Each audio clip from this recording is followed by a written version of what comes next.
is hearing good, and if anyone has questions on the stream, they can ask through the comments. I'm going to be changing in and out of these glasses. Apparently in my 40s, my eyesight took a dive, and the screen and like pricing and some of the stuff we're going to talk about doesn't look so good when I do it. So I'll put on these old man glasses, and so I'll be switching back and forth. But for this, I don't need that. So thank you guys for coming out. I'm sure we got some people on the way. First of all, I apologize for missing last month. Just the schedule got insane on my end, and then by the time I realized it, it was a matter of like missing. Maybe I just do half the weekend for my 10-year anniversary and one of my kids' birthdays, and I didn't think that was going to do well. Thought that would wind me on the sofa, and I don't like the sofa. So I opted for that. But we got this event. We already got our next one scheduled, which is going to be the Amazon Influencer Program. And sometime in the next 2 weeks, I'll announce the next two after that. So like we're good and on schedule. Really quick, I'm going to make a quick announcement right now for the sponsors we have between this location, Miami location, and Orlando. My wife would not let me pay for all that for a free meetup event, at least not for more than a few months. So we have some amazing sponsors that make this happen. One of them, by the way, is Rivley, who's actually here and who is threatening to launch soon, right? Yes. Yeah. Which I'm fingers crossed. Fingers crossed. You guys have only, when it launches and does great, don't say nobody told me, because we've been talking about it, I think now, for a few years. Get your products up on Rivley. It is free, and it is free eyeballs. And I've heard a rumor that I might be one of those first shoppers that get to be on there, so I will be posting a ton on that when I do. So that's amazing. But they are one of the sponsors that make this happen. It'd be very difficult to try to coordinate everything that goes on here in Tampa without those amazing guys. So Josh and Dan in the back, fist bump them, make them feel awkward when you can on the way out, right? Especially Dan. He's the McSteamy looking one from Grey's Anatomy in the back. So covered that. So a different thing we're doing with our sponsors, I tried this in Miami, it's working great. We're blessed to have a bunch of sponsors, and I feel like the way that I announce them, like I'm going to do right now, is almost a little bit of a disservice, and it's always trying to like how to like over deliver with them. Also, you guys don't want to hear me drone on for 5 minutes about sponsors, and you're going to zone out after the third one I say, and that's okay. What we're going to do in the future though is I have these slides that are made. I think it's Google Slides. So in why I'm talking now, going through all this, plus why everyone's been sitting here, it's going to be a QR code with what the sponsor does, and it's going to be rotating on the screen. The feedback on that has been great in the other location, so we're going to do that. The other thing is, people watching on the live stream, you're not going to be able to see that as good. So, yeah, Dan is a short. So there's going to be a ticker in addition to that on the bottom. So at no point are you not looking at the screen and seeing the sponsor. So that's the idea. I think it'd be better for everyone, right? For today, though, let me get my glasses for this. Today, though, we do have some amazing sponsors. And by the way, I say no to more sponsors than I say yes to. The only way somebody becomes a sponsor to this group is if they're launching an Amazon competitor like Rivley. You gotta accept them right now. Then is if I have personally worked with them and have seen a bunch of wins, or somebody, I guess, I hate to use the word inner circle. I think Brandon has monopolized that term, but like someone in our inner circle that I know, like and trust and love, and will show me their stuff, I will tell the person that's reaching out, like, hey, look, I've not used your stuff. Can't have you as a sponsor if I don't do that. But if you will connect so-and-so here in the group to use it for maybe 2-3 months and be able to get some hands-on data from this, and if he hates it, we're not going to do a hit piece on you, but I don't think the sponsorship's going to work at that point. But if it does, you now have like your own ambassador in the group that's going to be, every time I talk about you, I can point to you and say, so-and-so's doing this thing, and that's working great. So the sponsors that are on here fit one or both of those. Most of them I work with personally, right? One of the other sponsors, the CROs in the back, which is TraceViews, and they just eliminate negative reviews. For negative reviews, I put the cost of a negative review at $2,500, to meaning it's costing me $2,500 in business per negative review. There's some exceptions, like if I'm at 10,000 positive reviews and I get a negative, I don't feel the impact is $2,500, but it helps to put a valuation on the review so that you know what resources you should invest to combat it. So for me, a positive review is $250. I'm not saying that you should go buy a positive review for $250, but the impact of it is that. He's shaking his head. No judgment, right? But I heard you can buy reviews, so through YouTube. I wouldn't know. But Gatita, reimbursements and refunds. I use them. I think you could throw a rock now and hit someone that does that, but still for me, they are like the ones that see the most. So if you use somebody else, good for you. I'm not saying you should switch, but at least add them on in the end and see what they find. Oh, you're leaving money on the table. On our last exit, we had a roll up of 3 brands. Had I been using them, I found out after the fact, I don't even want to say the number, but it was bad. It was really bad. It's bigger than a lot of other people's entire exits that I've heard as far as gross numbers when you add in the multiple, which was a disgusting multiple at 7x, and that's not the norm, but we won't get into that. But still, it was really bad. And I didn't do it because I was like, no, it's my buddy. We go to the barbecue together. He's related to so-and-so. Keep him on the team. If I bring in Gatita, what am I doing with this job? Not having that again. But seller's fi, funding. Don't go the cabbage route like I did. Almost put me out of business. But basically off your sales, they're going to connect with you. And if it makes sense, they'll front you money. Best way though, is go to the bank, right? Just go to the bank, get your money through the bank. But if you can't, this is a great option outside of like, Lending Tree and Cabbage and stuff like that. Remo Corp is Alexis Leal, who's part of the group. He runs the Spanish not chapter, but like the Spanish arm of this Amazon Seller Meetup group. So those who speak in Spanish or Vender en Español, he does the Zoom meetups for us every Friday at 7 p.m. on Zoom and the first Saturday of the month in Miami. But he's got a great 3PL down there in Miami. Our main 3PL, which we're waiting on some clips to come in right there and get some of those banners up, is Honu Worldwide. I've been using them for a ton of brands. I recommended a ton of people in the group to them. Absolutely amazing, based out of Pennsylvania. For anything you can think of, reverse logistics, anything like that, Honu Worldwide's been fantastic. PickFu, I use them for everything, like what to get my wife as a gift. It's just absolutely amazing. Test everything, and that's what we say. Well, PickFu makes that easy. Trace Views, we mentioned in the back, gets rid of those negative reviews. C Group Freight, by the way, is anyone not using C Group Freight? Okay, you should use C Group Freight. Forget if they're a sponsor.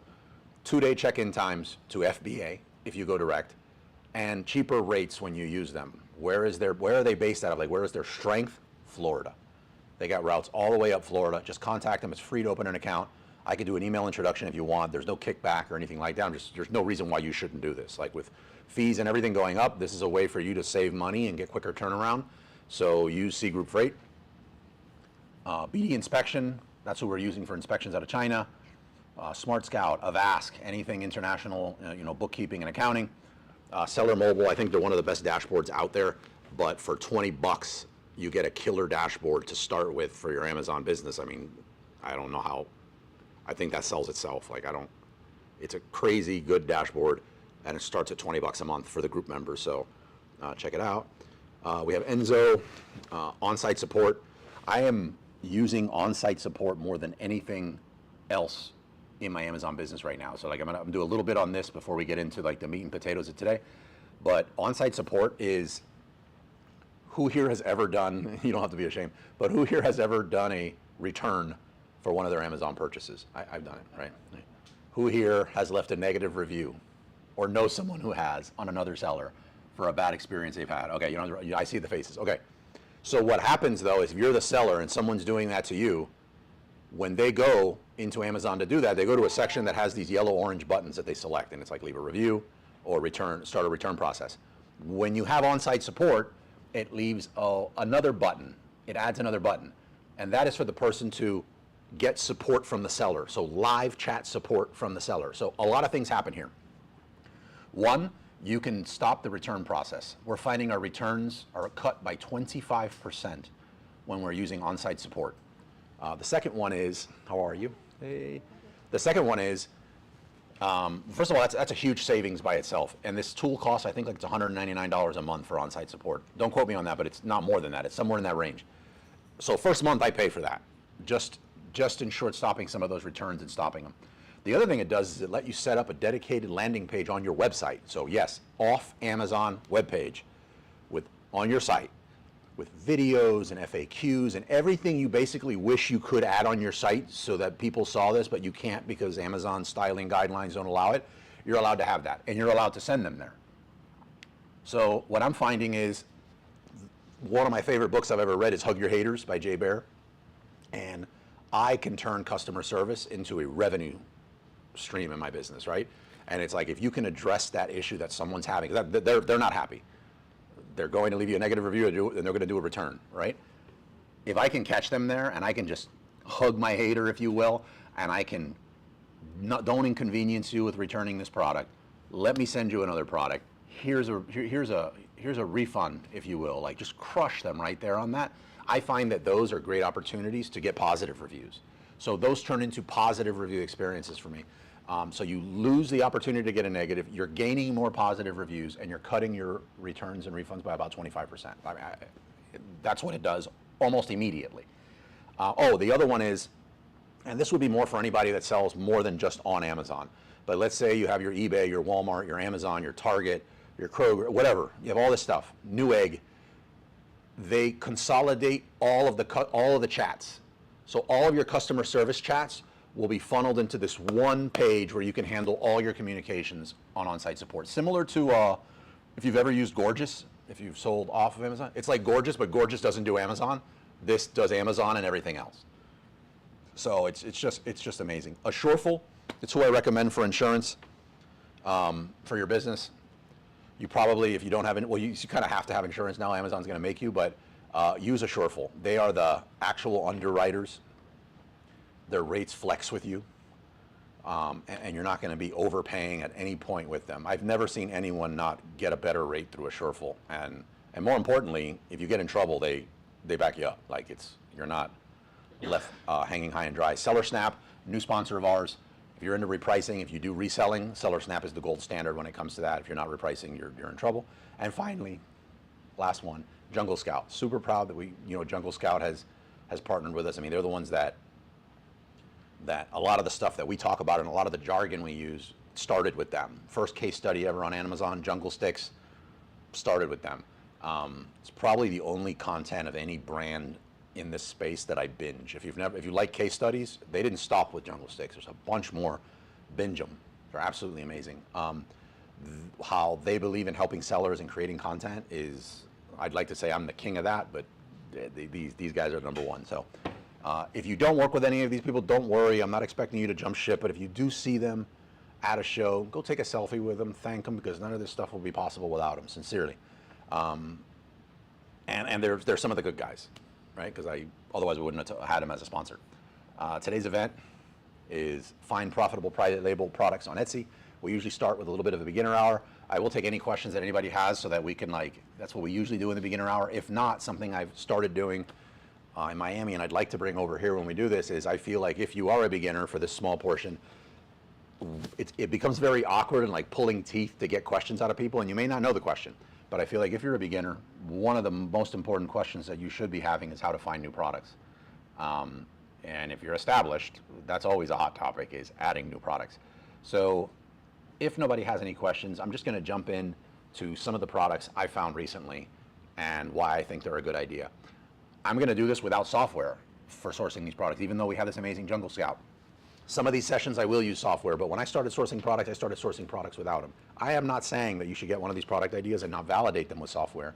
I just find that starting with software is actually hamstringing a lot of people because you're starting with these filters that everybody else is starting with. And it's pretty much, what's the one that has the least competition, that weighs this magical amount, that sells at this magical amount?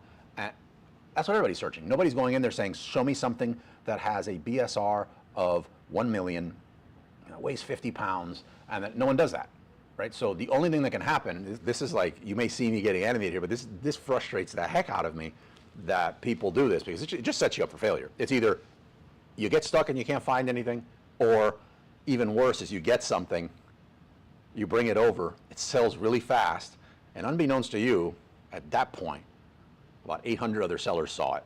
So now you go triple your inventory to come in, and by the time it gets here, there's 90 bazillion sellers there and they've all dropped the price. And now you're stuck with a lot of inventory. Or a very mad wife or a girlfriend that I've had in the past with a garage full of stuff. So like, it's bad. It's really bad. So don't do that. So I feel, so same thing with Chat, who here's using ChatGPT? Come on, don't lie. Okay. Really? No ChatGPT back there, or you just don't want to raise your hand? Sure. Okay. So ChatGPT, this like, Skynet AI says, validate, check the answers I give you, right? It's because some of this might be wrong, and sometimes it really is. It's no different than these softwares. If you start with a software, you're not validating anything. So what I'm hoping to accomplish by showing you how to source some of these products today is teaching you how you can check the tool if it's right and how it fits whatever you have going on in your business. The other crazy, call me crazy idea that I have, and it's served me well, and for those of you who don't know me, this will be the last time I say it because I really don't like to harp on it, but the age we live in, I feel like this is for some reason people find this important. I'm a 9-figure seller, and I've been selling for over 15 years on Amazon. So like, I know a thing or two, and I've probably made every single mistake that you possibly have made several times. I'm not even that quick of a learner, but like, this stuff works. We could do things completely opposite on the way we approach PPC and the way we source products, and we can both be right. There's a lot of ways you can approach this, and I think that's, on one hand, what can make this more complicated than it needs to be, and on the other hand, why it stays exciting for me, because never a dull moment.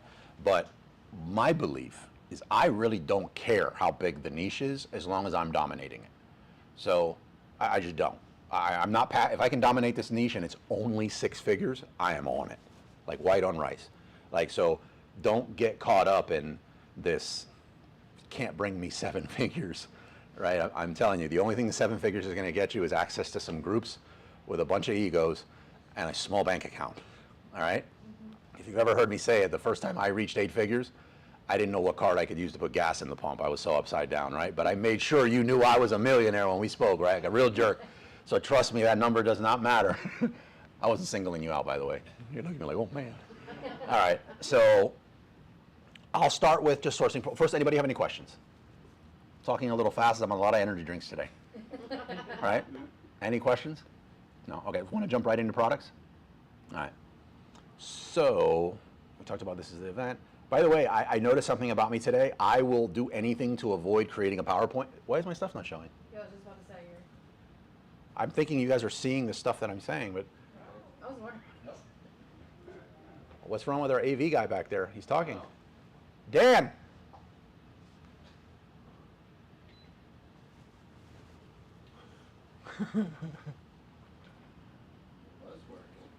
Was it on when I started talking at least? Oh, wait, You guys must be wondering like what I'm looking at here. That's bad. I just saw So that means no one on the stream was seeing any of this. That's not what I'm showing. It's okay, I'm going to keep rolling. Okay, so we've established that. I don't care how big the niche is, right? I'm not showing products that you should go out and get, but I really want to show. Wow. I have that much gray on the side of my head? Oh my God. I look like an old man's hand. There we go. Wow. That was ugly. Okay. That's a lot of me. We're going to get off that screen. I'm going to tell you how I got here, by the way. I don't think you should go out and do soap making. It is where money goes to die. It's a horrible niche. It's super saturated. If you're doing it as a hobby, good for you. But I want to kind of explain, if we're not using software to discover products, how are we discovering the products? So for me, what happened is going through the process so often, and you guys are in the same spot, where you know what to look for, having used the software, like what is bad. If you see something selling, you're like, it's selling for 40 bucks, but it's 75 pounds. You kind of understand where your margin's going, right? Like that's not a good product.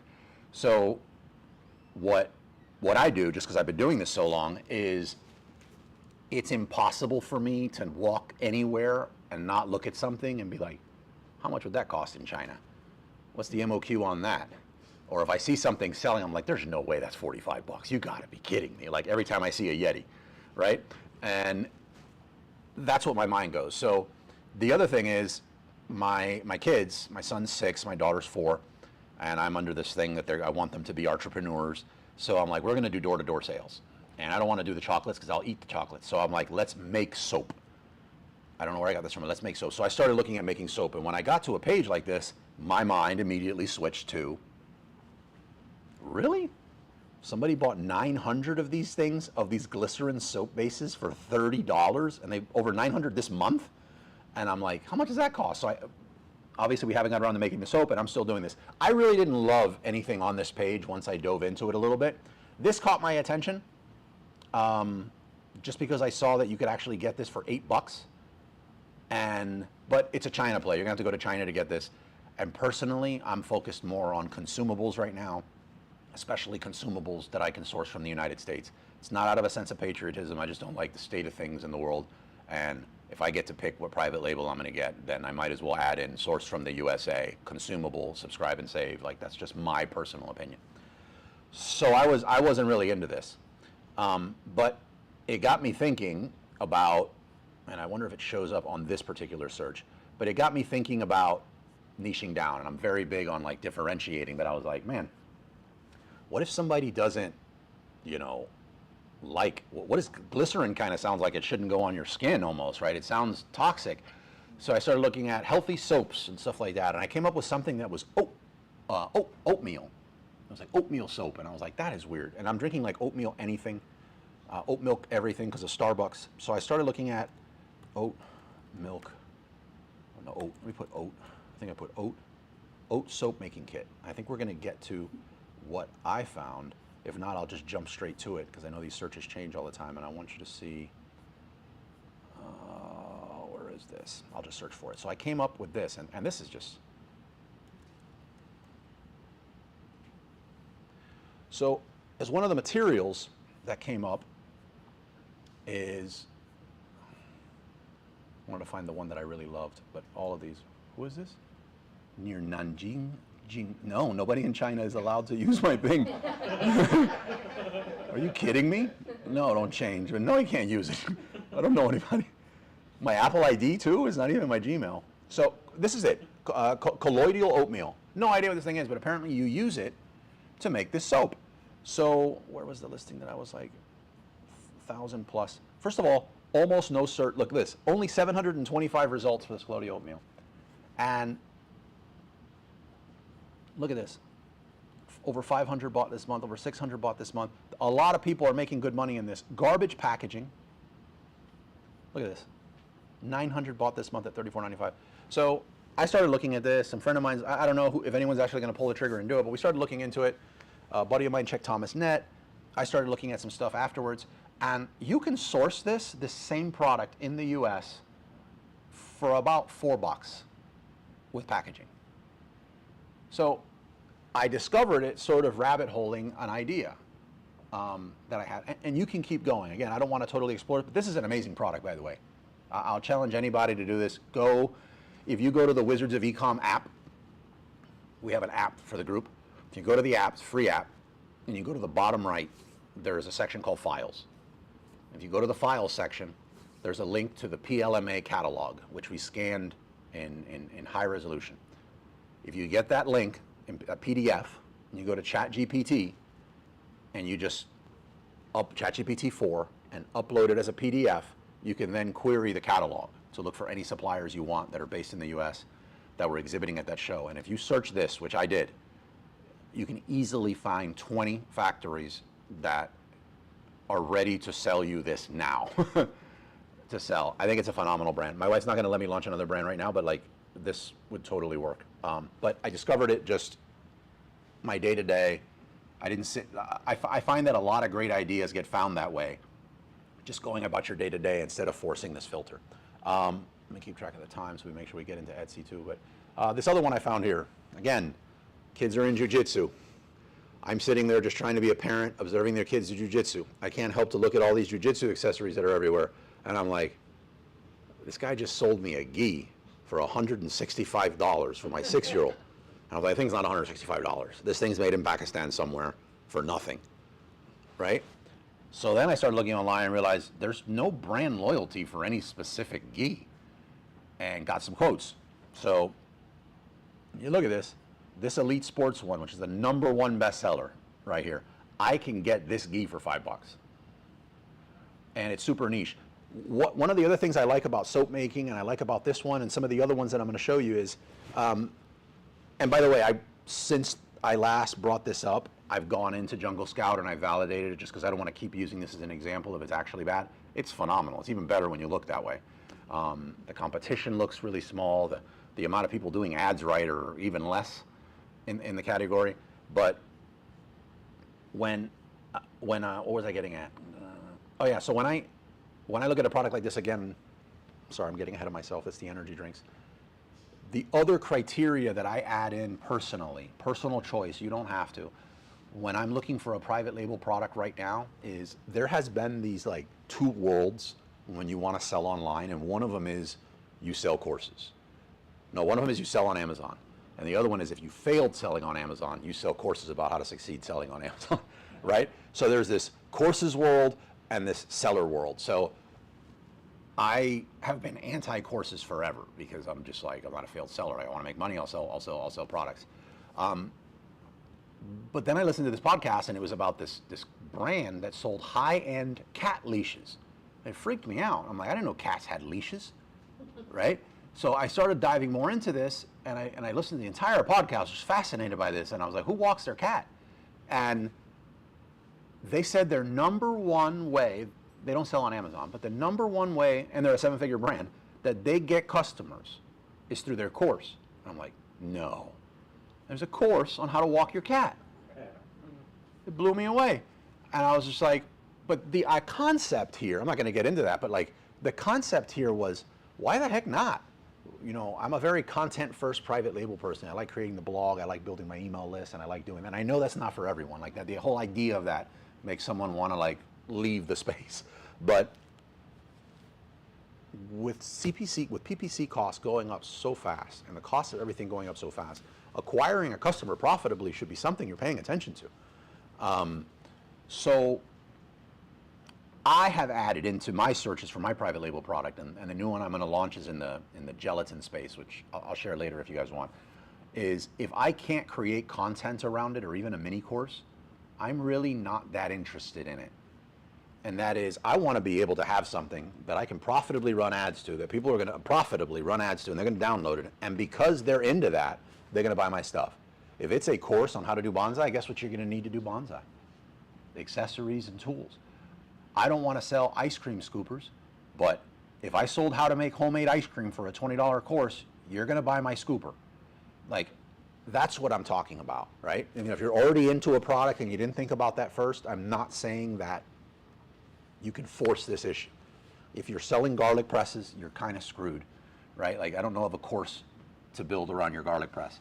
But with the first product that I looked here, when I kept going, I bet you, well, I did look, but there's courses out there on how to make homemade soap to avoid all the toxic stuff that's on the market. In jiu-jitsu, I guess you know there's a lot of content on how to do jiu-jitsu stuff.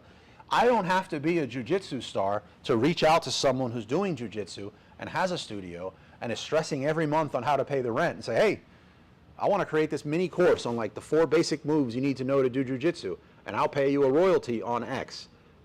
Can we do some business? I mean, you're going to get yeses all day long. Trust me, I own retail businesses, and it's a slog. Somebody comes up to me and tells me how I can make money when my doors are closed, I am game, right? So with this one right here, I was like, okay, well, this is a content gold mine. How can I differentiate here? And then I looked at hemp, which we're not going to have that kind of meetup, but like hemp, if you have these things made out of hemp, apparently these gis, they break a lot, but hemp is indestructible. So if you wanted to make a hemp gi, you'd be able to sell it for 5 times the amount, much less volume on Amazon. So I loved it. The only thing I didn't like in this space is this sort of stuff, because I felt like this was too much apparel-ish, and I don't like 40% returns, right? So, but this, it looks a lot bigger than what it is, by the way, and it compresses without a problem. I was able to get this for like $5. I mean, and everyone I know that has one, it's all stitched together, so it's not like they're not very durable. Again, I would avoid stuff like this, but this niche looked fantastic and had very little representation on Amazon. Final one, I think this is my final one before we get into some Etsy talk. This just blew my mind. So I love, gardening is the way like that I don't just think about blowing up Amazon some days.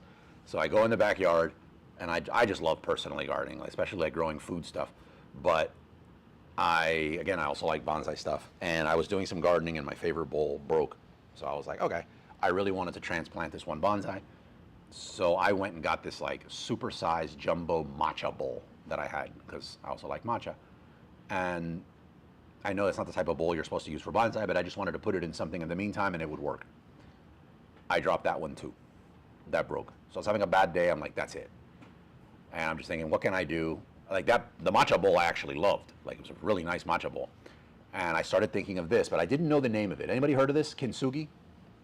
So kintsugi is this like whole philosophy on like when you break something, you can piece it back together with gold. And it's almost like mortar that puts this thing back together, but since it looks gold, it almost looks better than the original piece. So it's this whole thing about putting stuff back together. It's not about if you break something, save the money and do it. That's not where it's coming from. It's more of like, it's a statement piece when you do something like that. And the process is called kintsugi. So I was like, wait a minute. So I went to kintsugi. Did I do this one wrong? Over here. Kintsugi. Oh, I'll get to the kintsugi heart in a second. But when I looked at kintsugi, this came up. So when I'm looking at products and I'm searching for them online, by the way, this is a gold mine niche. When I'm looking at products and I'm like looking at this at first, I search for what I think is the main keyword, right? I don't think anyone in the United States can spell kintsugi, but this is the main keyword of what's going on here, right? And this is what I notice. There's not a single sponsored brand ad here. I still call them headlines. I don't see a headline ad on this whole page. So I was like, okay, if I start selling this, there would be a headline ad, and it would be mine with some gorgeous pictures. And that's opportunity.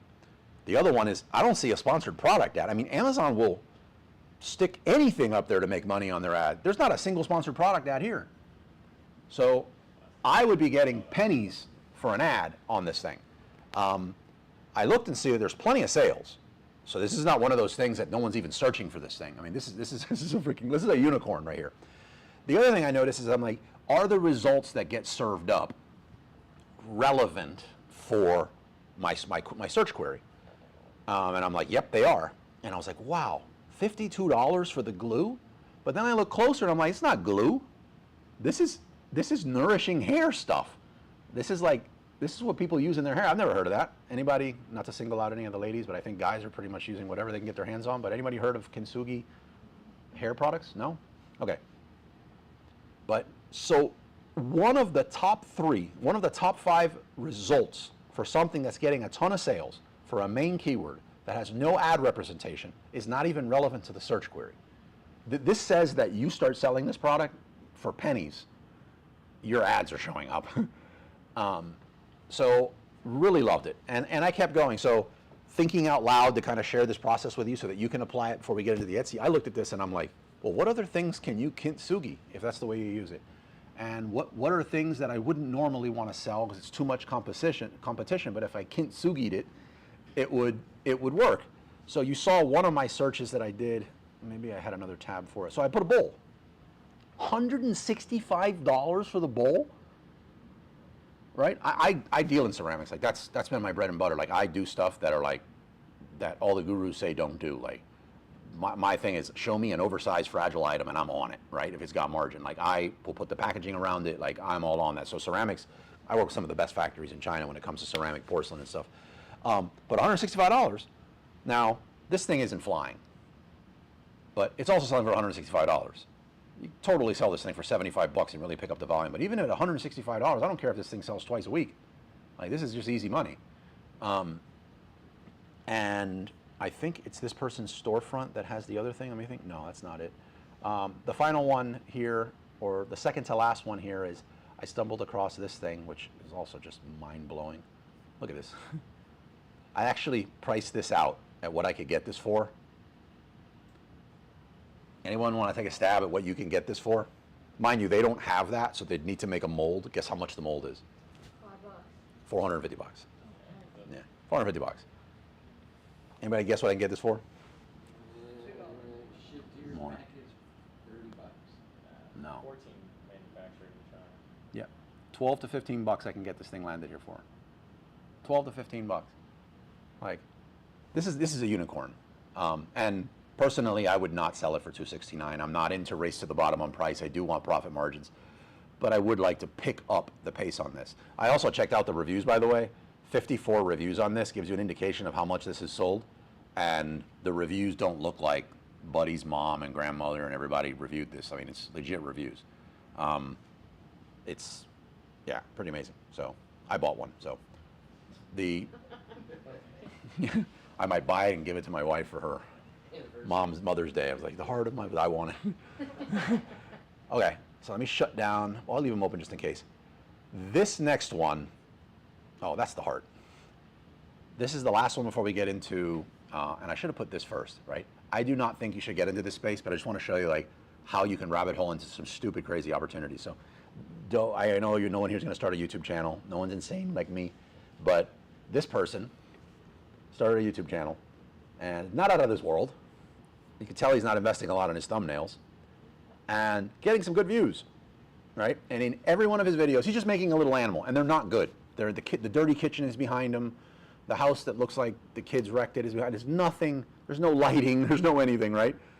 And it looks like he just learned how to make this particular shape, and none of them are that crazy. In each one of them, 3 times per video, beginning, middle, end, he references, if you want to get balloons that don't pop, because anytime somebody fills a balloon with air and starts twisting it, that is what comes to mind. But if you want to get a balloon that doesn't pop when you do this, check out my link in the description, which is an Amazon associate link that goes to his product on Amazon. And this person's killing it, but something else about this listing gets to it. You guys have heard me talk about differentiation on products. I love the technological differentiator, and that is using an app like this person's doing. Notice the app in this picture. This is what I call the phone silhouette app, and it's available in the App Store. Which one of these catches your attention, by the way? It's the one with the app, right? It's also the one that's selling for the most. So I use this app to be able to sell for about $5 more than my competition and act as a scroll stopper on the page for anything. So it's not against terms of service, or I wouldn't be doing it. But the only time you are accustomed to seeing this is if you're looking at like security camera products, baby monitor, wearable technology for health, but you don't need it for that. There's no requirement that says that's what it has to be. And you can do this for anything. My business partner had a different business that I acquired last week that builds these, and it's not a sales pitch. I would totally like show you how to do this, but we get this set up in the thing, and say you sell yoga blocks, and instead of this saying web app included balloon play video tutorials, this might be weekly free sun salutations and master the downward facing dog. I don't know, it's the only move I know, but like that I know of, I don't know how to do it. And you put this here, you get a ton of sales. You get lead generation, you get your warranty built in through this. The conversion rate is just, I mean, even somebody with mediocre PPC skills just looks great. And anyhow, I love it. I just wanted to point that out because it's a lot of times when I talk about it, everyone's like, well, I haven't seen one. This person's actually doing it, and they're doing well. They're also making a ton of money extra above what their competitors are doing. So highly recommend you do it. If you want more information on it, just contact me afterwards, or I can send you more info. It's a great one to do. All right, Etsy. Any questions so far on anything that I shared? Really? Thank you. What plugin are you using? It's a true Amazon seller. Okay, so these plugins here are either Spies On or Lowest Hanging Fruit. Do you remember which one? What does scrub brand mean? Sorry? Scrub brand? Oh, to scrub the brand? If I want to remove it from results, or if I want to add it to a special list of things that I want to do. So what these do, this is part of the Amazon Influencer Program, which is the easiest way to make money on earth still. And until we crack the code on the TikTok one, by the way, have you got any results on it? No, I haven't started. We started, I think we're up to like under $100, but just figuring out how the thing works. Everyone else, no one in the group, but everyone else is, I mean, apparently like retirement worthy money, but I've not met anyone personally that's actually doing that. But what Amazon Influencer Program is it just sounds like a get rich quick scheme when I describe it, but you have a vase. Imagine this is a vase in your house, and you see it, and you just go search for the vase on Amazon, and it exists, and then you do. You're recording. I love this vase. I have it in my house. It is awesome. It holds X amount of flowers. Buy, right? And then you send that video and you connect it to that ASIN. Now, when someone clicks on, how many just have 4 open slots? So there's one in here. Oh, I feel bad. I just clicked on somebody's ad. I try not to do that. But when we go over here, Nancy's Finds. That's an influencer. So now let me help Nancy out. Hey guys, I wanted So, to do a quick review of... I just watched Nancy's video. Now, if I buy this product, Nancy's Finds is going to make a commission out of Amazon's side. and you just post all the products you have around the house, you don't need to sell anything. You don't have to have any inventory. You don't have to do anything. And the sheer volume of stuff that you post, I think we're up to like $3,100, $3,200 a month. But to be fair, we're not treating it like a business. Like, I just don't want to get up here and recommend something to you guys if I'm not actually doing it. So my wife's doing the lion's share of it. I did enough to check that box and say I've done it. And I recommend it. If you're starting off and you don't have a budget, if you're looking for an escape from arbitrage, or if you just want to, I'm telling you, you just get so much more creative with your PPC budget when it's somebody else's money. Like, if you got an extra few $1,000s coming in from this Amazon influencer program, sink it into your ads. Totally sink it into your ads, sink it into Quartile. I mean, sink it, like, do something with it. You know what I mean? Like, but that's what it is. And this helps you by saying, when you're looking at the search, and you're looking at this, let's see, yellow means kind of like, I guess, proceed with caution. Green means this is a great opportunity. This means there are videos in the carousel. There's 4 influencer videos, meaning there's a slot for 1 more, which is you. And this is connected to our Amazon influencer store, and it shows we don't have a video yet up on this listing. So basically, if we just did a video with 3,000 of these selling per month, I would start seeing a daily few cents made per sale on this thing. Yeah, so easy money. Yeah. It tells you the commission you get, like, see how right there on the top? Yeah, your influencer commission, you're going to make 13 cents. So I'm going to make 13 cents every sale, but I'm probably going to make 15 or 20 at the rate this is selling. I'm probably going to, well, I'm going to do 10 or 15 of these a week at least. So that's $1, almost $2, but across 600 more products like that, and it gets fun fast. Yeah. I'll tell you what, this is what I would have done when I started. I was scrubbing a lot of trucks and unloading doing a lot of like labor to get started and drum up money in the beginning. If this existed, I would totally have done this. And while this is still a valid thing to do, I personally would not be doing arbitrage, not retail arbitrage. There's no reason to do that. And what's the name of this box? This one is lowest hanging fruit. Yeah, and it was either very cheap or there was a free version. I don't know. I might be able to have a link that gives you a discount. I don't know, but it's the 2 that you want to use is lowest hanging fruit and Spies On. This one's lowest hanging fruit, and it just populates. I find it annoying, actually. Like, I wish I could only have it on one computer. Otherwise, like, I'm trying to scroll for something, and it's like, this is obnoxious. And the red lets you know, like, no videos are being posted. Like, if you create a video, it's not going to show. So don't bother doing it. Yeah. The yellow is kind of. Yeah, I'm putting out, by the way, after I just bashed course people, I'm launching a course in this for Amazon Influence. It's going to be $7, by the way. So I'm not trying to gouge you. It would be $7, and it's going to be I think for you it might be too basic because you've been doing this for a while, but it's basically to take somebody from like, you know nothing, what is this, to starting and what you should do next to make money. Also, the reason it's $7 is I've never created a course before, and there's a chance it's not going to be at the standard that you like are accustomed to seeing on courses, and you can give me some feedback. But and I'm terrified. I believe I'm going to launch a $7 course, and everyone's going to laugh at me the next day. So like, have some mercy on me. So it's going to be on the influence or? It's called Amazon Influencer course. It'll be out, and then a TikTok one should follow. My goal there is that I'd like to get people to start thinking beyond retail arbitrage. I just think the writing on the wall with Amazon and the brands not wanting you there, and can you still make money? I know people that are making great money on it, but they also have like 90 million IP complaints in their account. So like, I couldn't sleep like that, right? So I feel like move to a PL wholesale hybrid model, move to PL, move to wholesale. Wholesale is great. It's definitely different than when I first started it, but like, move with it. Like, things are moving kind of fast. I think we need to move with it. Otherwise, you're going to get left behind, and I don't want that for anyone in the group. Yeah? All right. We ready for Etsy? You're going to jump up here with me? Because it sounds like you know what you're doing with Etsy, too. I want to hear you're at. All right. How you're doing it. Okay.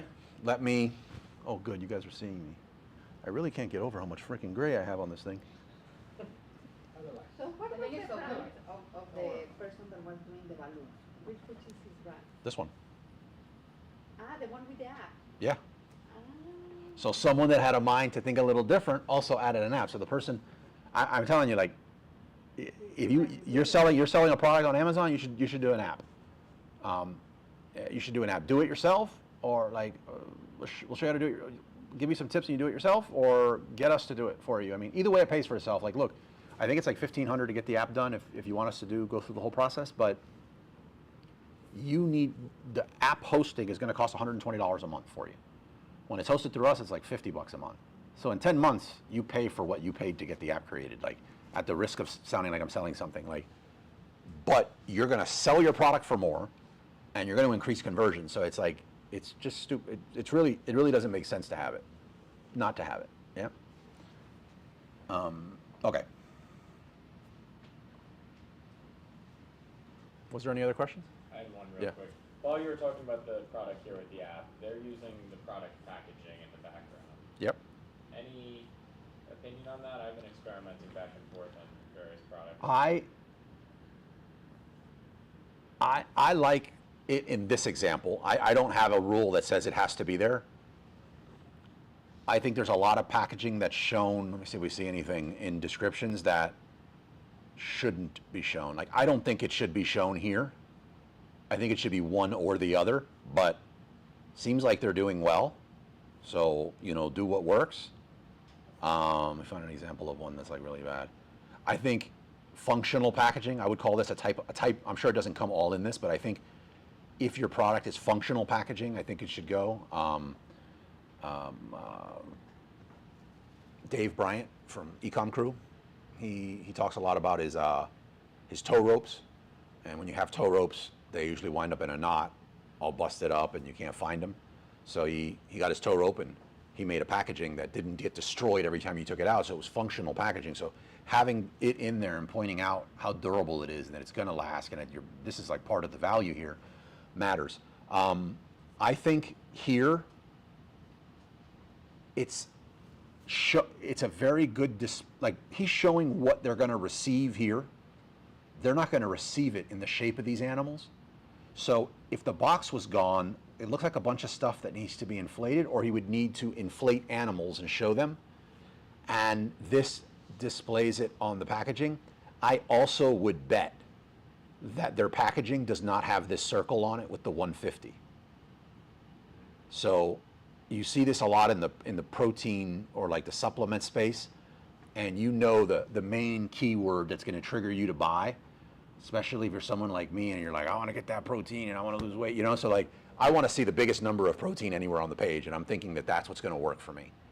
So when I look at some packaging and you're looking at one of these protein tubs, you might see on the bottom of a lot of them have this like award star, and then it's emblazoned with it's gold foil, can't miss this thing, and it says like 52 grams protein. When you buy the product, that's not there. But having that overlay, since it overlaps the product, Amazon's bots aren't going to pick that up. And no one's going to like, if the thing does have 52 grams, no one's like, item not as described, it didn't have the gold foil star on the bottom. So I think 150 here is probably not on this box, especially since this person seems to know what they're doing. And rather it's you're getting 150 what? I'm assuming it's pieces of things here, right? But putting 13, 3, and all these different things, and it adds up, you're forcing people to add, that doesn't work. Dropping the 150 here, to me, this just says, I'm getting a lot. And the next brand that I know of that has an app is Apple, and that was great. Yeah, let's buy it. So in this case, I like it, but if it's a highly gifted product, or your product's mainly for gifting, and your packaging is like, gift worthy, like you're going to win points with wifey if she receives this packaging, show it. If you have a brown box and you're trying to save money from China, like, I think you're going to do your listing damage, or you have some like packaging only you love, I wouldn't put it. Sure. Ultimately though, test it. PickFu's your friend there. PickFu and Amazon PPC data are going to basically dictate my world. All right. Any other questions? No? Really? Okay. Etsy. So I love it. I love Etsy. So if as I just explained earlier, like when I'm going around I'm always looking at I'm always finding product ideas. Like I could be pacing in here, and I've been here a billion times, and I'm going to find some kind of product idea. In the rare time that I'm kind of drawing a blank, or I need some new inspiration, you go to Etsy. Because Etsy is basically people that are super creative, that are good at displaying what works on their product on their page, and they get buyers. And you can see how many buyers they're getting because Etsy displays that, which we're going to show you in a second. I'm going to show you in a second. The other thing I've done with Etsy really well is business is war. I don't want you to, like, some of you guys confide your products to me. Again, I'm not at a stage where I'm going to like rip your product, but if I'm on Etsy and I see somebody that's doing really well, I consider that fair game. Just like Kickstarter. Kickstarter is a gold mine for me. I look at Kickstarter and I'm like, oh, no patent. Oh, you think it's going to take 6 months with your inexperience to bring this from China? No, I'm beating you. I'm beating you to market. Like, I'm cutting that in half. Like, this is fair. Thank you for the gorgeous creative and all the comments telling me why they love this, you know? So I'm like that with Etsy. As I've gotten older, I enjoy having good partnerships. So I will sometimes attempt to do the right thing and reach out to the person on Etsy and just be like, hey, look, this is what I do. I don't know nothing about your world. I think I could do really well with this product on this platform. I also see that I can buy your product and turn around and profitably sell this thing as is on Amazon. Can we do some kind of business? Can I exclusively sell this thing over here? Can I buy you out? Can we be partner? Like all kind of stuff like that. And what is your profit margin with you making this in your garage versus what can I get this for if I mass produce this?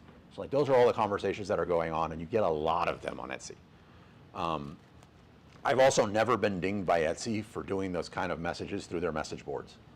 So fair game. I don't know why I put balloon here. Oh, yeah, I know. So I just randomly search stuff on Etsy sometimes to get inspiration. Obviously, this balloon one I searched because, and by the way, I did some of this today in preparation for her. So it's not like I spent a bunch of hours doing this. Like, you could do this fast. And I looked for like balloon animals, as you can see, and I came up with this stuff: balloon dog warrior pose, balloon dog upward dog pose, and I started, you get to see like how many products they actually sold, and I jumped over, I tried to do this, oh, we had this one too. I looked at this one a little better, and this one, where is it? 308 reviews, seeing where it was at, where it showed how many this thing had actually sold. 8 actually in the cart right now, and I looked on Amazon for, there's not even one for balloon dog warrior pose. Like, it's obvious that the thing sells, but it just doesn't exist. Now, what is it? You're just, huh? The one on the end. Oh, yeah. I'm glad you guys caught that one. You should get that for your wife. For I think so, too. I just wink. Hey, 50 people bought it. Yeah. Freaks. No, I'm just kidding. So, let's party. So, oh, look at this one. Squat balloon dog statue.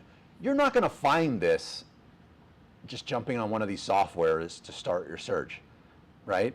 You only start this because some other creative came up with this. But this downward facing dog one that's not downward, this warrior pose one, or this upward dog pose, these things don't exist. These things are 3D printed, by the way, which you can find any frickin' where.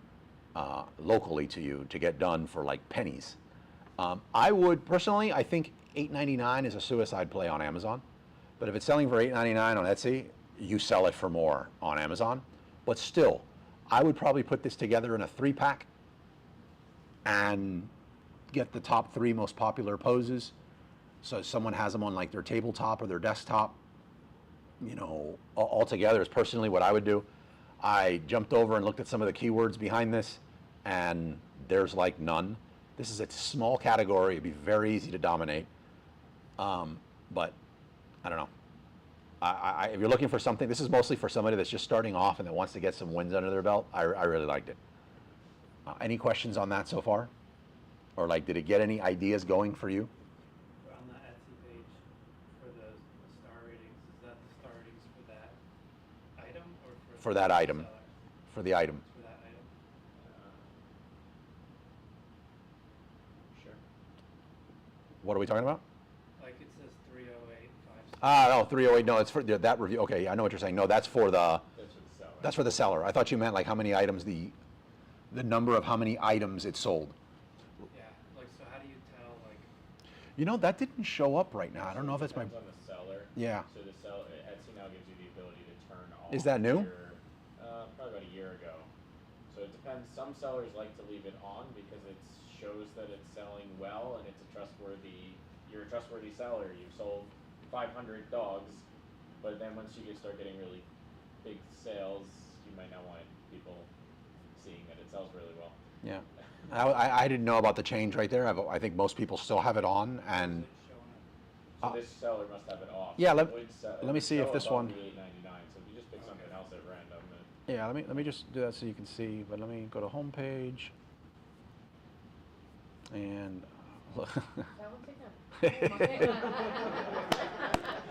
okay, 1569. I think we're getting somewhere with this. Look at this, 33 bucks. How would you even search that though? Different colors? No, 273. That's not happening. Let's just do categories, accessories, and we'll randomly go to Jesus. Let's go to hats and caps. I don't know how we landed in apparel. Let's go to scrub cap. We're just trying to find one that shows you the amount that's sold. Maybe the star seller is doing it. 20 in the cart. It's usually right. No, it's not. Yeah. Are you sure it is? I feel like my computer at home, I see it. I'm wondering if it's like my... Try to find a smaller seller.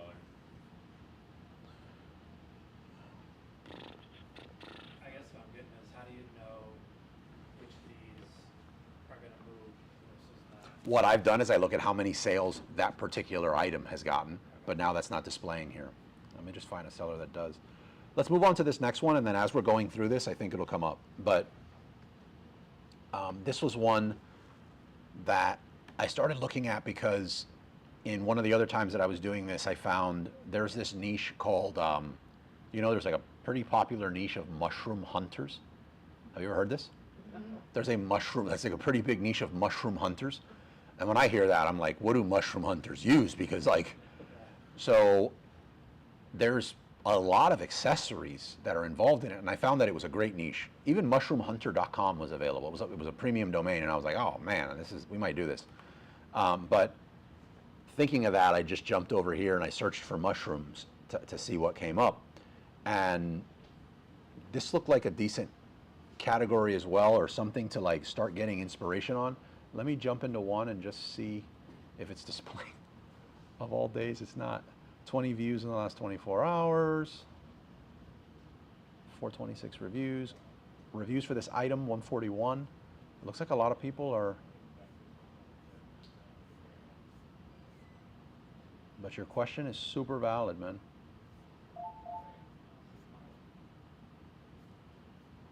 This one's not doing it either. But I jumped over here and started looking at some of the sales that this one had and comparing it over here, and it looked like an opportunity or something worth looking into. This particular one though, like garden gnomes and stuff like that, is a very popular theme. I wouldn't get into that, but you start looking at the stranger stuff that's like the things you don't think anyone would really, you know, get. I went to somebody's house and they had mushroom stickers on their toilet, right? And I was like, but they were like made. It was like one was made for a toilet seat. It was shaped for a toilet seat, and I was like, wow. Like there's something for everything, you know? So like I look at something like this and I'm like, what are the weirdest spots that someone would want to put mushrooms, and go from there. Any other searches that you guys want to do together on Etsy to like explore this? Any leads you want to jump off that you're looking at on Etsy? No, it's been a little while since I've looked at it. But Let's put, you guys want to just rabbit hole something and I could talk out loud as to what? Give me a search of a random thing on Etsy.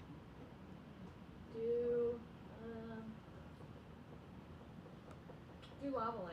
They're coming back in style. They are. I don't even know what that is. I don't know they were in style or going out of style. Lava lamps. Oh, there's lava lamps for adults? We got to look at that. We're all adults here. Nice. I see they got like a 3D model of me. Oh, Not one of these is a lava lamp. no. Handmade jellyfish lamp. That's kind of So I would look at something like this and I would just be like, jellyfish lamp. That screams Florida decor. Yeah, I just got into like, uh-oh. There we It's a go. lava lamp. Jellyfish lava lamps. Oh, that's kind of cool. So just talking out here loud right now, I put jellyfish lava lamp. This isn't a jellyfish lava lamp. So I'm looking at, is the headline ad relevant specific to the search that I did? It's not. It's just a lava lamp. The Echo Glow here is not relevant to what we searched, but then we start getting into some we are. So because these two are not, I personally, in my head, check that as there's opportunity here. Even Amazon with their Echo Glow will back off for a more relevant search. But let's see what we think. What was this thing selling for? It says 20 plus cards, right? So that means it's Yeah. moving.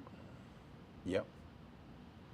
Oh my God, it is killing me not seeing. Like that's the first thing I would jump to is see the number of how many were. Maybe it's recently taken down.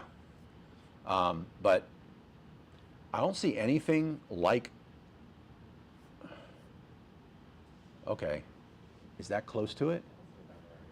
Huh? Oh, it's a decoration? Oh, I so want one of these. Brewfish. Okay. I don't see anything like this. So I personally, I am not passionate about jellyfish.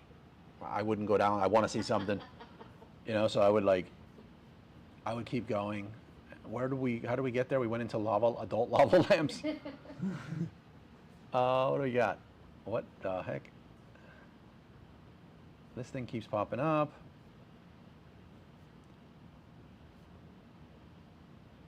No, let's put plant stand.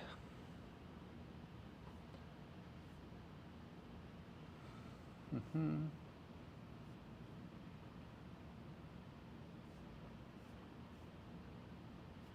looking for like when I'm glancing at this, I'm looking for something that's like out of the ordinary, like the regular stuff that's standard that everybody has.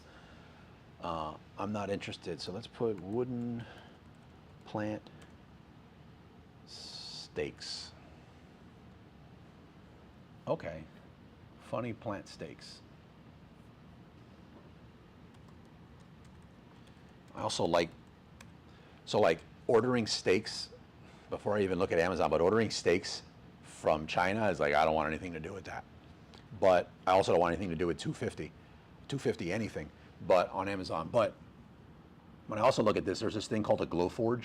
I don't know if you've seen it. It's this thing that's about from here to here on the table and about that wide. And it's this laser. Yeah, they're very small learning curve. But you, assuming that everything on this page was good and you wanted to sell on Etsy and or you wanted to do it on Amazon, you could mass produce your own stuff from this one thing at a cheaper cost than it would be to get the products from China. No. So let's just see. Machine to make those. Yep. It's a little Yep. 3 foot by 2 foot laser engraver cutter. Yeah, called a Glowforge. You'll either cut it out in a shape and then burn anything you want to write. So I'm not really liking anything here, Yeah. but again, just talking out loud for the sake of time, the fact that there's only 2 sponsored product ads here, to me seems like a great opportunity. But I don't want anything to do with $7.99 products on Amazon.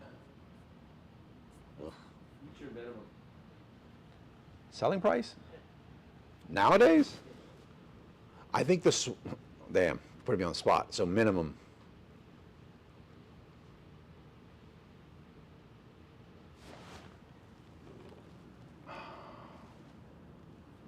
I'm going to say if it's a consumable product, it's going to be on the minimum side, like 40. I'd love to beat 40 for consumable.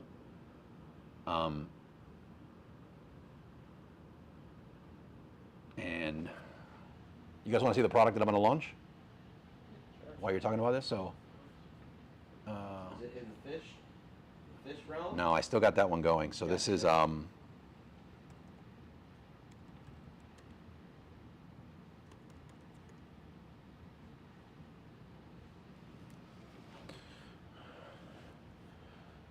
So these packs. Obviously this is not my brand, but this is where it's almost identical to what I'd be going in on. And it's a gummy mix. So it's basically how to make gummies and not those kind of gummies. But That's what that is, the magic butter machine. Yeah. That's it. yeah. And yeah, I love it. Found a supplier at Private Label Manufacturers Association. These things individually are like 25 bucks a bag, but they're doing this, I think they have it at 25 bucks a bag. Let me see. Where's the single bags? 20 bucks a bag. I would still be okay with doing 20 bucks a bag for something like this. It's light enough.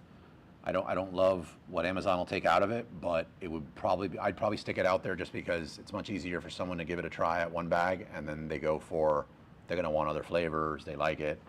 But so I guess, to be honest, I guess I would do a 20 in these circumstances, but where I want to put the majority of the love is going to be on like a 4-pack or something in the $40 to $50 range.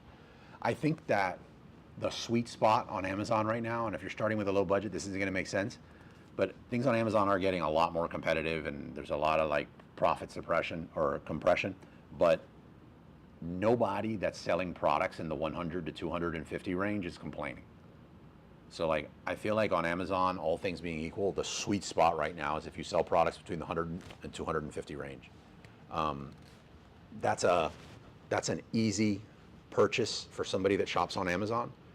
There's not a lot of, it's different than like a $1,600 laser hair cap or something. You feel comfortable in that range that Amazon does have a solid return policy, like you're making that purchase. And if you do have something in that range, it probably means you have a lot more margin. So everything else that's happening is not, that we're complaining about on Amazon is not that big of a deal. That's like business as usual. A lot of this I had for us to just float ideas around here on Etsy and like talk them through, but do you guys have any other ones? I don't want to. No, I queued a few of them up just so we'd have something to look at in the beginning, but the idea is that we toss them around together. Let's put, do we have a category we want to explore? Pet supplies, no. Let's do gifts. Oh, you know what, let's put sushi. I'm on like a sushi kick. Sushi shirt? Not that much of a sushi kick. Oh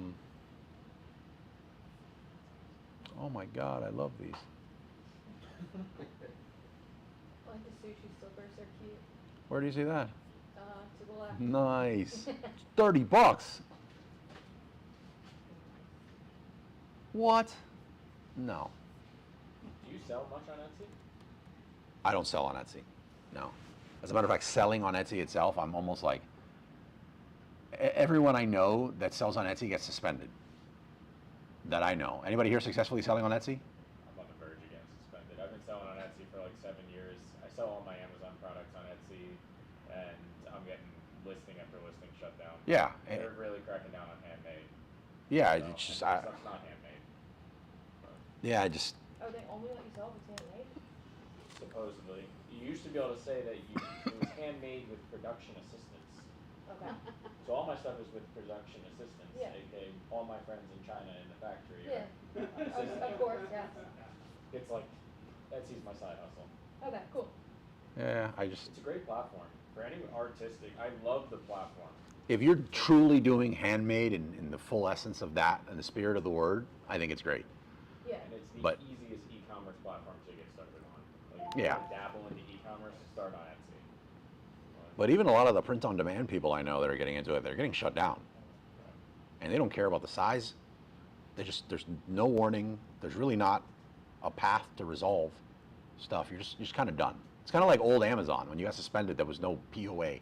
I feel like TikTok though is eventually gonna take a lot of business from Etsy because everybody on TikTok that sells handmade stuff, you know, does all the videos and then you see. Yeah, I think TikTok's going to steal a lot from a lot of people. Yeah. It's Yeah. gonna change though. Huh? TikTok's gonna change. All the government's on it too much. I mean, everything changes. Yeah, but I mean like to the point of where when if if it gets out of the China thing and they make somebody from the United States buy it, I think the whole platform itself is not gonna be like an influencer kind of selling thing. I think it's gonna be more of like a, I did this on vacation video. But why? You feel like people are going to post different content there, or do you feel like the consumer? They're gonna be forced to. Huh. Well, because the government's already forced them to get China to get rid of it. But why would that be different content? Because it'd be American made, so American, what they wanted American owned, so I don't think it'd be like an Amazon push thing. I think it'd be more like the dance things, you know, and kids doing things instead of. Yeah, I don't know the. I have a GED, so like I don't know the politics are like beyond me. So I don't want to like wade into that, but I think if there was several marketplaces that could, and I don't think TikTok's giving Amazon a run for their money, but the more marketplaces that are trying to head in that direction, the better it is, I think, for us as sellers and buyers, right? I think there's a lot more things in the world that should be getting a lot more of our headspace than TikTok, right? I do know that one of the best ways to launch a product on Amazon right now is to simultaneously have it in your TikTok shop and aggressively give an amazing, I don't know if you're familiar with how TikTok really works, but like you have a product, be willing to give away like 50% of it in the form of a affiliate commission. So you don't even need to go find the influencers. You just put a very generous affiliate commission if your product sells. And then the influencers, they are able to go in and filter what are the best deals that they have money-wise or percentage-wise for them to create content on. So if you have something that's above 40%, don't look at it as a profit stream. Look at it as an ad spend. No different like you would your PPC spend, right? And when you do that, what happens is you get a ton of people creating content trying to sell this thing for free. And it seems to be 20 to 25% of those people say, I don't want to wait 8 days for this thing. And they go over to Amazon and they look for the product. So we're seeing a 20 to 25% lift on Amazon by using TikTok shops that way. So like, for that alone, I hope it stays, unless it's bad for the country, obviously, you know, but like, I think the stronger TikTok can become, the better it's going to be for us as sellers. Right? I mean, when I started selling on eBay, and we only listed on Amazon because we had products that wouldn't move on eBay, and we listed them on Amazon. And look, go figure, here we are. There's really no like, what do you do now if your products don't sell on Amazon? You're not listing them on eBay, right? Like, where do you go? Like, maybe it's putting them on TikTok Shop and putting an aggressive affiliate code on it so these influencers push it. So like, it's always good to have those other options. Yep. Anybody else have any other searches? I don't want to just keep you guys here. I thought you guys would have a few more ideas. Well, anyway, I like these. I don't know that I would launch them, but there's got to be some different other sushi looks that you could. Good eye. Sushi board personalized. I like this. Oh, it's an ad by an Etsy seller. Do you do any ads for Etsy? Yeah, but minimal. It's tiny compared to Amazon because you really don't have as much control. You can't enter your own keywords in Etsy, so it auto generates. So it's kind of like Walmart. You do Walmart keywords now, though. Yeah, now it's still very like, Clunky. yeah. Yeah. Yeah, Oh. Walmart, I have to sit with the Walmart people, but they're pushing, in the next couple months, there's going to be a lot more to do on Walmart, so definitely keep your eye out on Walmart Connect. Oh, I think I found something. Look at this sushi board, personalized. I think that's going to be pretty key. And I just put in personalized sushi board, and I don't see anything. Price ranges kind of work. I like it. I'm shocked. I thought it was going to be a total waste of time. I was like, of course they're going to have that. Let me see what's going on here, if this thing is any good.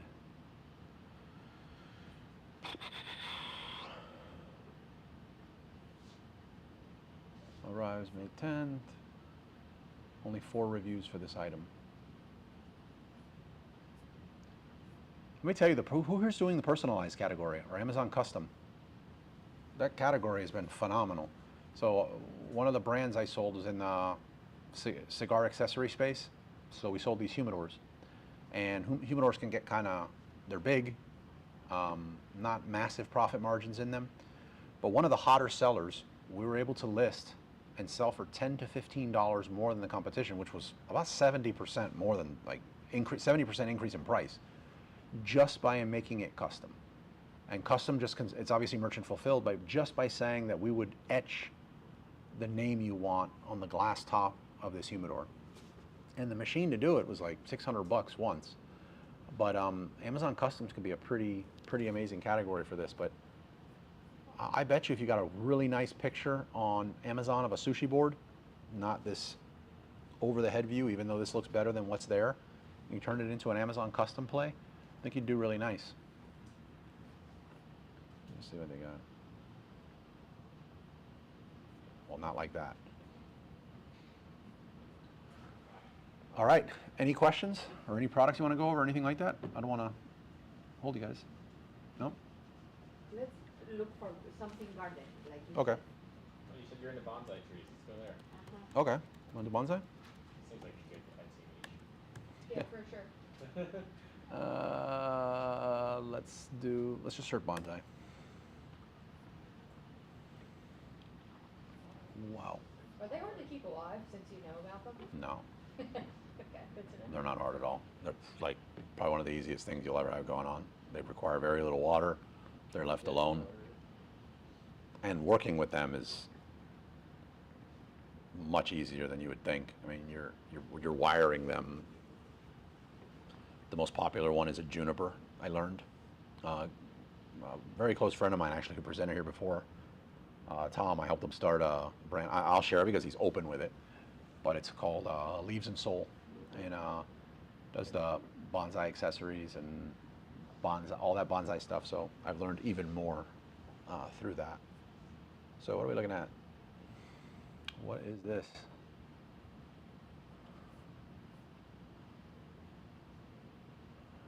Byron's Bonsai? Who the heck is that? So these are mostly just bonsai pots, I don't think. Let's put gardening.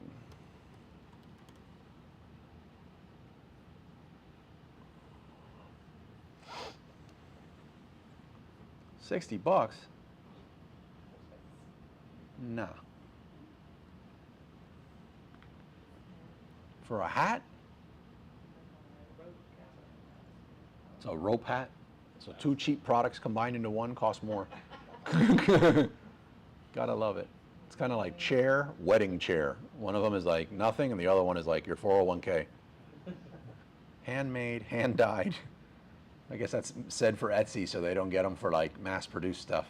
Handmade, hand dyed. Rope gathering, harvest tote, garden basket, harvest basket. God, what a keyword stuff title. It's working. That's where you'd lose a lot of money on Amazon if that was your title. Herb tote, foraging tote. It's kind of like the people that have like the diaper caddies, and it's diaper caddy, great for the back of your car while you're riding a horse, sitting on your table while traveling in your van. It's just like this big. And they're like, my ads don't work. Let's see what we got going on. I'm looking at this because it's a hat for $60. Like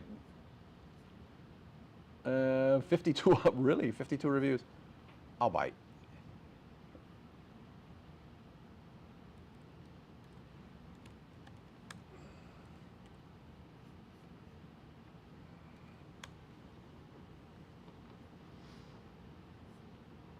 Really?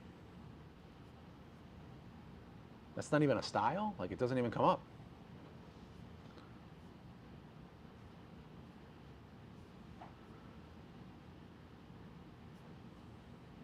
Have you guys seen the new like creative ads that have been coming out for this video ad section? You'll see, like, you see this? So you'll have the video, and then in the video, this section it'll like take up this much space.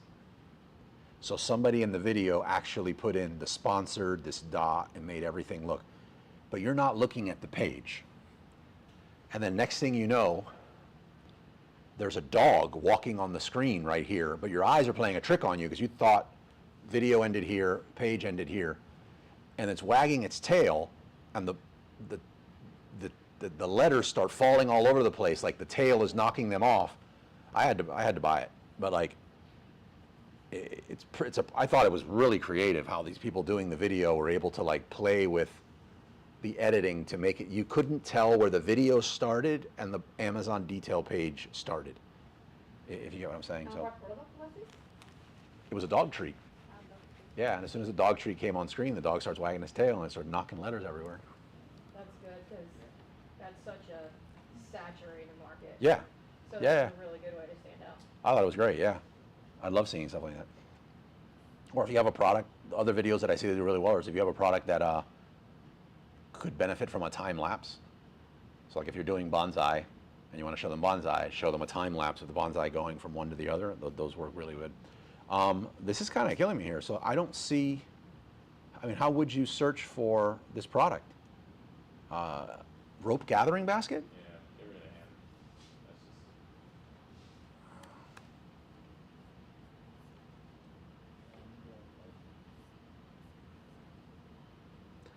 just. I am curious.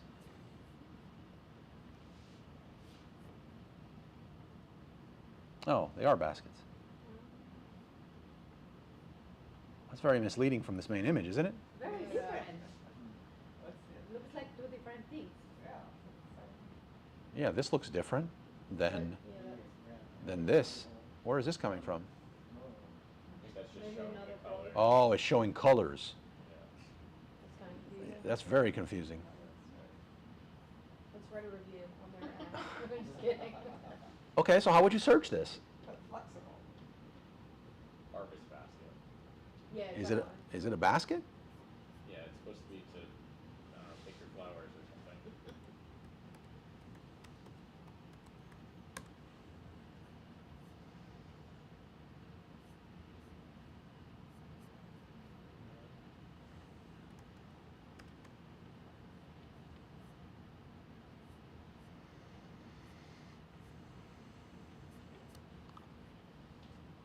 This thing's moving.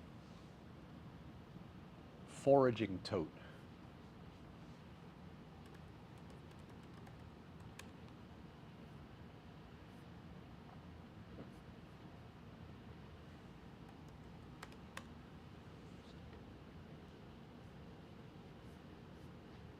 How do you know it's moving? Because 20 people have it in their car. I don't mean that like it's moving like it's not a fat burner on Amazon or something, but there is 20 in the cart. There is 52 reviews for this specific item.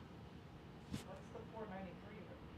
Total reviews for the shop, which was a question I got confused with earlier when he was asking. Total reviews for the shop.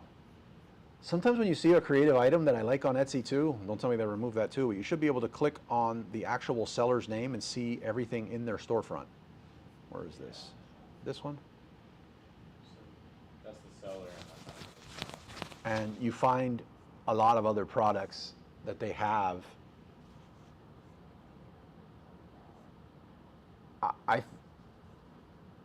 This, Exactly. That doesn't look handmade. no, that is not. They won't be here probably in 6 months. But 20 people have this in their cart. You know, it has 52 reviews. I wonder if it still lets you see how the date of the reviews. So this thing just started selling basically first full year was January of 2022. So 2 years, it got 52 reviews. Seems like it's selling, I don't know, a few per week. Not a ton. A few per week at $60 though. That's beautiful handmade work. Yeah, Made it made. yeah, in Shenzhen. Let's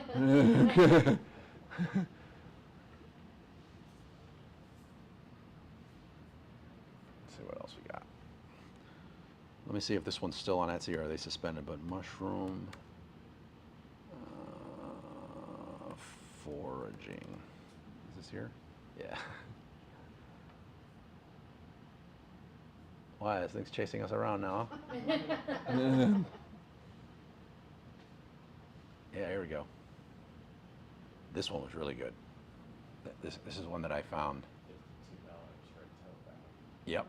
But it's a mushroom tote bag.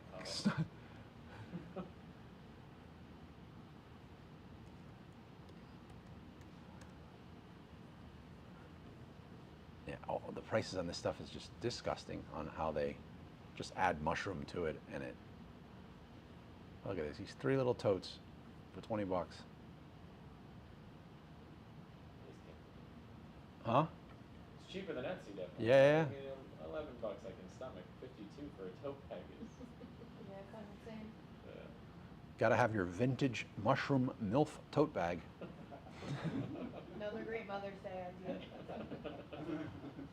Gotta be careful. I might do these things. You're gonna get me in trouble. Mushroom foraging accessories. How come something about this makes me think she's not a mushroom hunter?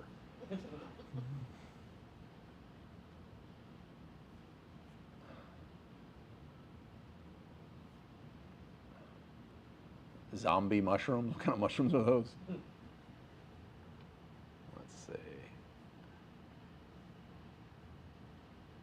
They don't even have a branded storefront. Man, there's so many opportunities on Amazon. Person sold 300 in the last month.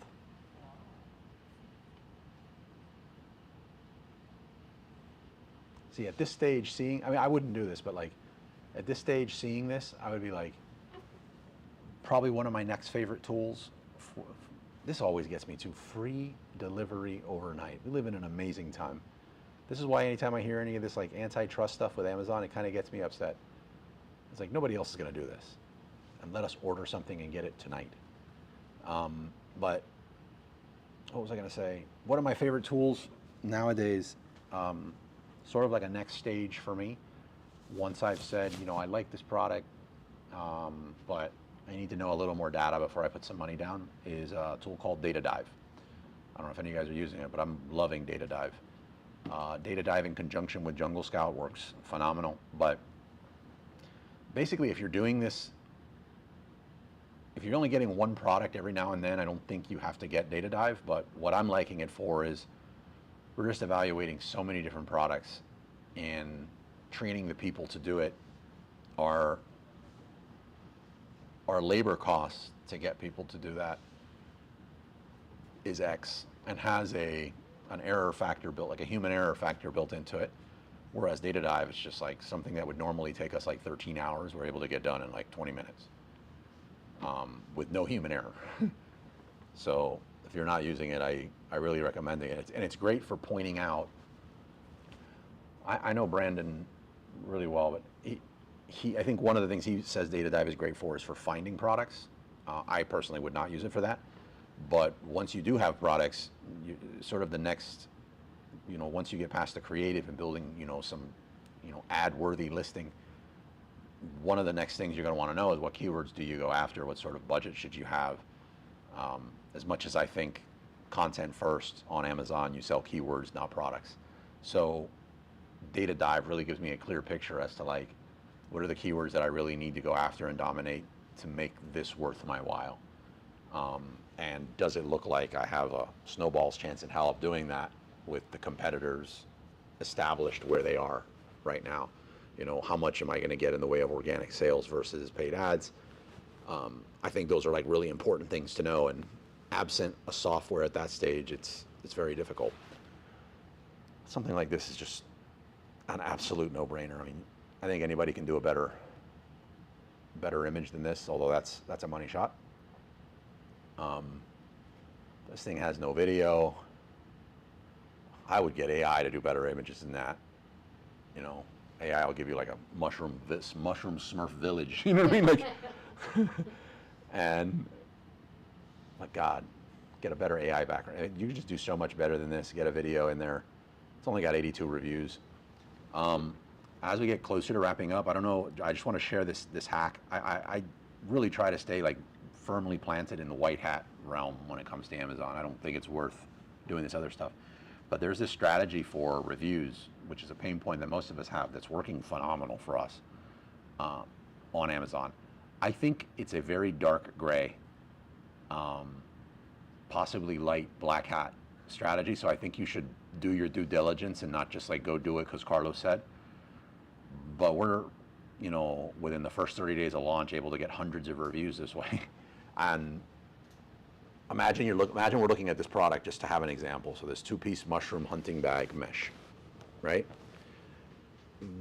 We have this listing. We would also create another listing, say with another UPC code. And that one would be 2-piece mushroom hunting bag mesh black. Then the other version would be mesh dark black. And the other one would be ebony black. And they're all the same listing. They're the same product in all of them. But we start them as individual listings and we enroll each one in Vine. And once we do that, we'll bring those standalone listings into a variation listing, because it's a variation now by color. And say one of them got 10, say we got 10 bad Vine reviewers, right? And they gave us about, we don't bring that into the listing. And we're now sitting on a listing that technically is getting, 300 reviews in the first 30 to 45 days. The other variants, we just never supply them again. We never supply inventory to them again. So you still are looking at a listing that has one color, but because everything's married in the background, you're seeing an aggregate larger amount of reviews. So Reviews are all sticking after the other two are out of stock. Yep. Yeah, they would. Think about it. Anytime you've had a variation listing and one of them goes out of stock, you're not seeing a dip in your aggregate reviews. The potting product and then the child. Right. The child will be Correct. And when the child goes out of stock, you still see your reviews stay. I learned this. It depends on the category, because I've had ones where if there's a child out of stock, the reviews drop. Oh yeah, I've not had that happen to me ever. So I have a listing of variants by design color, and recently they went from aggregate reviews to breaking it down by each of my variants. Yeah, there's some categories where I heard they're breaking down by variant. I freaked out. I was went from almost 2,000. Are you in apparel? No, sporting goods. Yeah, sporting goods is split, because that's where I'm familiar with. It's by individual ASIN. I'm not in sporting goods, but so far everyone else that I was using. Items went from, now they have, a handful of reviews. Right. Well, if that applied, then this wouldn't. I would say do it until it doesn't work, because your listing that has all those reviews is just going to do a crap load better with those reviews. I know that in the supplement category, it's working phenomenal. In the gardening category, it's working phenomenal. Pool and outdoors, or like sport. Well, actually, sports and outdoors. That's pool. Yeah, I think that's. Pool's working. I think that's outdoors category, not sporting goods. Okay. So that's what. Mushroom growing kits, Let's do it. more specifically psilocybin. Or we do kintsugi mushroom growing kits. No.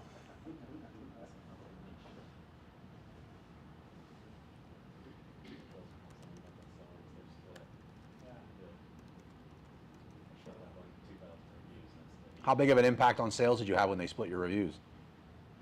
None. Yeah.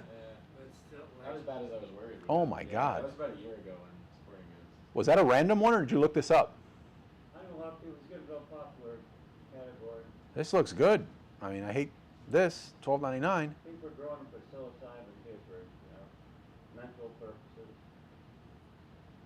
For going mental or for coming back to reality? coming back, or going out, then coming back. My God.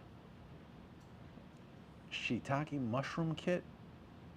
Great gift, easy for beginners. 33 bucks? It's SNAP EBT eligible.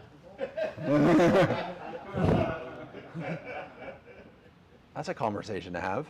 And they're all Jesus. Good one. Is this a sport they're selling, they grow the sport? Yeah. You guys want another category to look at? I mean, you don't get this from Etsy though. It's like, I don't know if I've shared this before, but you just, for me, it used to be just going to the library, but now like these libraries are just disappearing. They used to go to the magazine section of these libraries, and you'd go to like the hobby magazines. Now you can just do it online. But there's this one hobby, it could be a job too, but that just is a gold mine on Amazon, and that's there's an online periodical called Amazon, the American Bee Journal. So if you look into the honeybee category, it's just everything there is phenomenal. Oh, one other cool thing I've been doing to kind of get the creative juices flowing, like if you're on Etsy, we should have did this earlier, but ChatGPT has been pretty good with like, I'll just,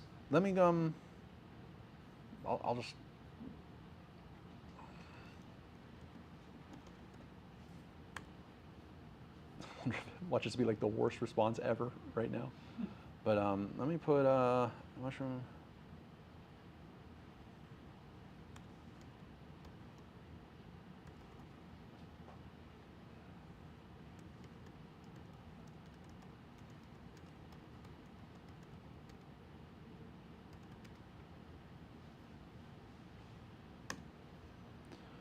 This is probably like a perfect example on like what not, why isn't it going? Oh, it's loading. It's probably a great example of like what a bad prompt is, but no, I don't want to do that. Really? ChatGPT's never given me a problem, but it would, there we go.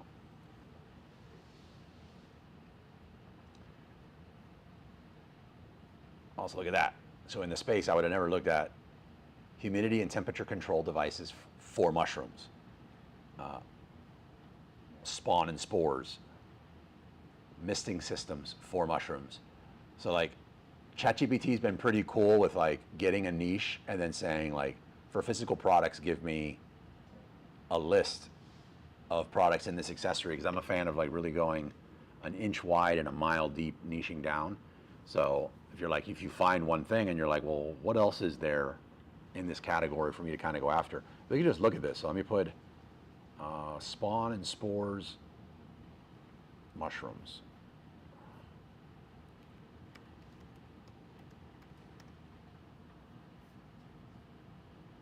Okay, we're starting to get some different results.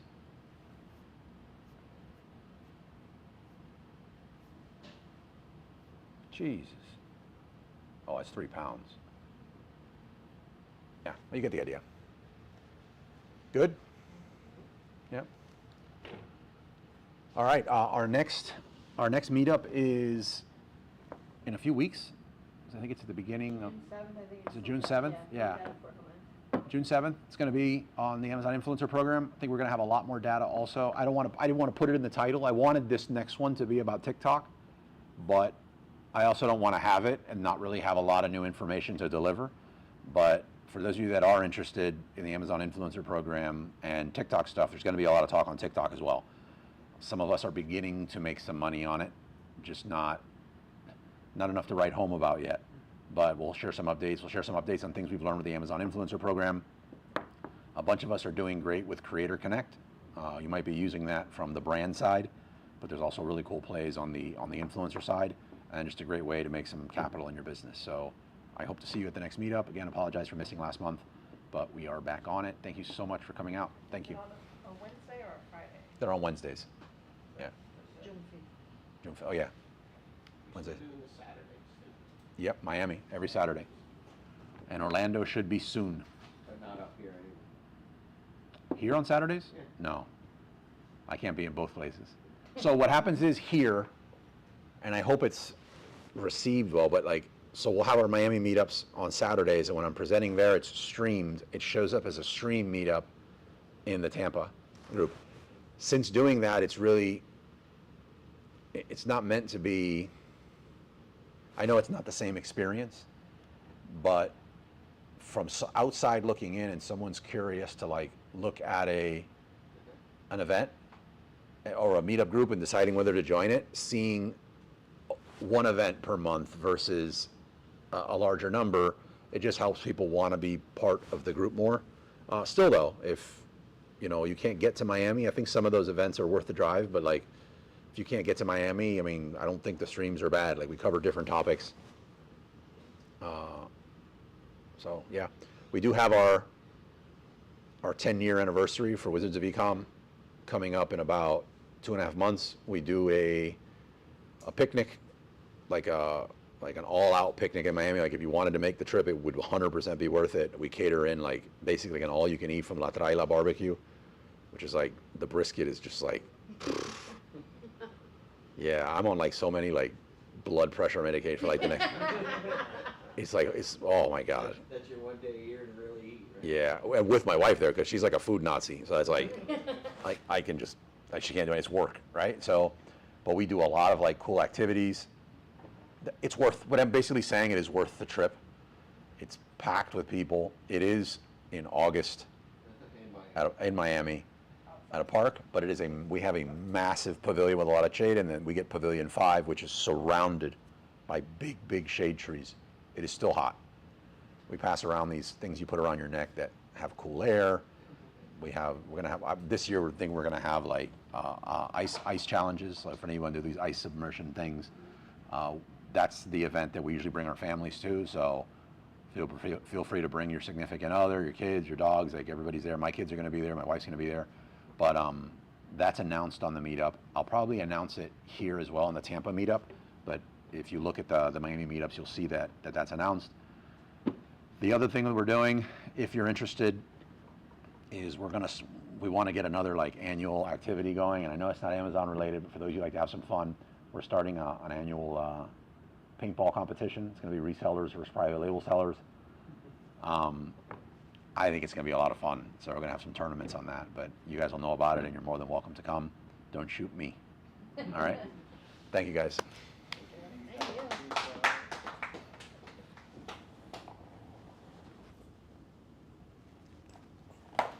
It's funny, I stare at Amazon ads all day long and I feel like I learned a lot. Oh, good. Yeah. Oh, sitting down in the car for the drive has my back like. Oh, God bless all that.